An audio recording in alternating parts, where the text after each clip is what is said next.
तर मुंबईसाठी वचननाम्याचं प्रकाशन केल्यानंतर बोलताना उद्धव ठाकरेंनी एकनाथ शिंदेंची खिल्ली उडवली आहे। एकनाथ शिंदे हे ठाण्या वाघही नाहीत तर ते ढाण्या वाघ कसे होतील असा खोचक टोला ठाकरेंनी लगावला।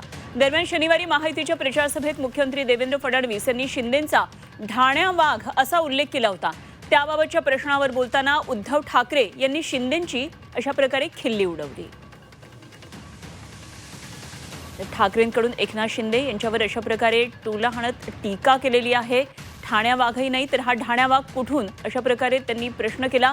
तर उद्धव ठाकरेंनी सडकून टीका एकनाथ शिंदेंवर केलेली आहे। एकनाथ शिंदे हे ठाण्या वाघही नाहीत तर ढाण्या वाघ कसे होतील असा खोचक टोला ठाकरेंनी लगावला। तर शनिवारी महायुतीच्या प्रचार सभेत मुख्यमंत्री देवेंद्र फडणवीस यांनी शिंदेंचा ढाण्या वाघ असा उल्लेख केला होता।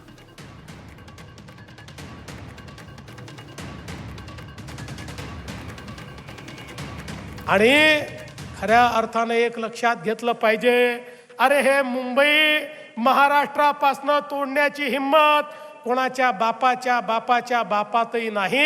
आणि आमच्या सोबत तर या ठिकाणी हिंद हृदय सम्राट शिवसेना प्रमुख बाळासाहेब ठाकरेंचा ढाण्या वाघ एकनाथ शिंदे देखील आहे। हिंदुहृदय सम्राट बाळासाहेब ठाकरे यांच्या कृतीचा जर वारसा कोणी चालवत असेल तर ते एकनाथ शिंदे चालवतात आहे। याबद्दल आपल्याला काय म्हणायचं आहे? ढाण्या वाघ असं देखील म्हणाले। राजसाहेबांकडून उत्तर अपेक्षित आहे। ठाण्या पण नाही तर ढाण्या कुठून येणार? ठाण्या पण नाही तर ढाण्या कुठून येणार? ठाण्या पण नाही तर ढाण्या कुठून येणार?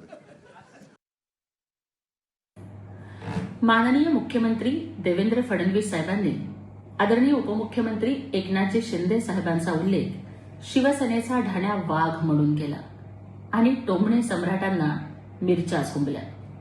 पण टोमणे सम्राट उद्धव ठाकरे, तुमच्या टीकेला कोणतीच धार नाही, कारण जनतेत तुम्हाला कुठलाच आधार नाही। अरे खरा वाघ तोच जो जनतेच्या समस्यांशी भिडतो, तुमच्यासारखा नुसता फेसबुक लाईव्हवर नाही रडतो। एकनाथजी शिंदे साहेबांचं व्यक्तिमत्व आहे रांगडे, पण तुम्ही मात्र आहात वाघाचं कातडं पांघरलेले लांडगे।